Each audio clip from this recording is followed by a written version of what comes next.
It is day 3.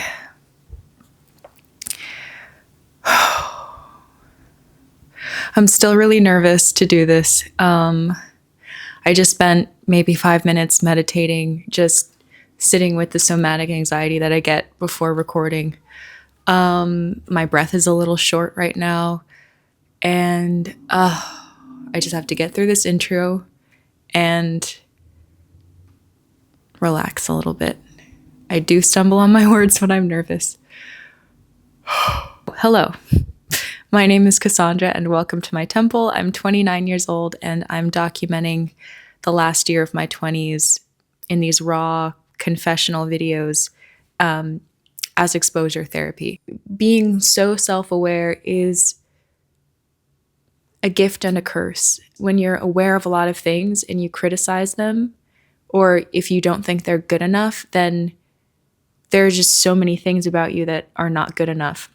I realize that this pattern that I'm in, not doing the work that I want to be doing, feeling lazy, feeling like I'm not productive enough, really stems from this. Sorry, there are people yelling.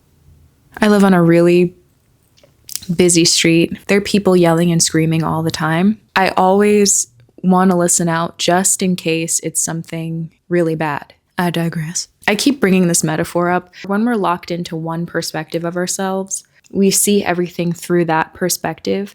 And now, since I'm zooming out a little bit, I'm looking at the perspective that I was looking through from a more distant place. And I'm like, whoa, that is not okay. We can't talk to ourselves like that. So I was in this process of bullying myself and recovering, and bullying myself and recovering, instead of having to constantly heal myself because of shit I'm doing to me. I'm just going to be nice to myself so that I can put my energy toward my actual projects.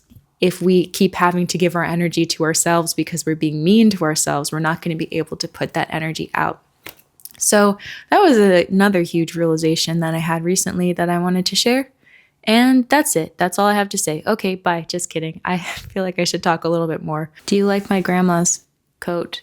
My grandma had a lot of these faux fur coats, and this is leopard. And because I'm also a daughter of Shango, not just a daughter of Oshun, I figured I would wear this leopard coat and rock Shango today.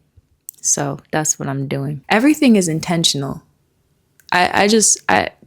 When it comes to original style, I guess I want to talk about that too. I talked about it yesterday, but it's so important to develop your own style. It's so important to develop your own thing. And for the longest time, I was just trying to be the bare minimum, just the essentials, not doing anything to tell stories, not adorning myself. Why? Why wasn't I adorning myself? Because I have been obsessed with the truth. Like, what is the truth? And we think, well, I thought, not we, let me not speak for everybody, but what I was thinking is that the truth is something to do with the bare minimum. Like, there is something about the bare minimum that felt like the truth to me. And I realized that that's wrong. It's not true. The truth is not the bare minimum. The truth is telling the story. Fuck. None of this translates to politics. When it comes to politics, the truth, that's a different conversation. And we can have that conversation, but that's not the conversation we're having right now. We're talking about authenticity. And what is authentic about us is, yes, it is our bare naked bodies. That is also the truth. That is the truth of our ancestors. That's the truth of our DNA. And then everything else is the truth of our perspective and how we want to see ourselves. It is telling the story to the best of your ability about who you are and how special that is, to be able to adorn yourself with narratives.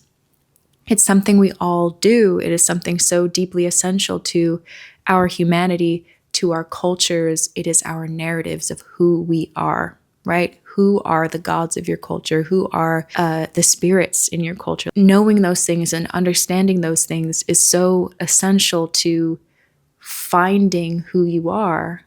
No, sorry, because that is a big thing, actually.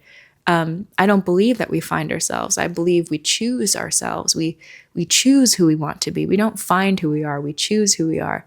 And we can decide a lot of different things. There are a lot of different options to take when it comes to how we are going to see ourselves and how we are going to see the world.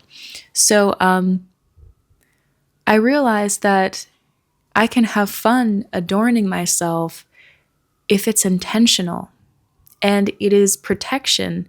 My adornments are also protection, because when you're out here just raw and bare, my apartment is so janky, y'all. Like, there is just water leaking from behind the fridge. Whose apartment isn't janky in New York City? That's what I want to know.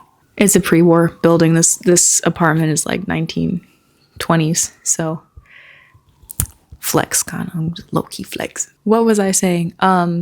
Intentionally telling these stories is such a beautiful pastime. It's something I want to relish in. I don't know if I was saying anything else. The spirits of our culture. Bye.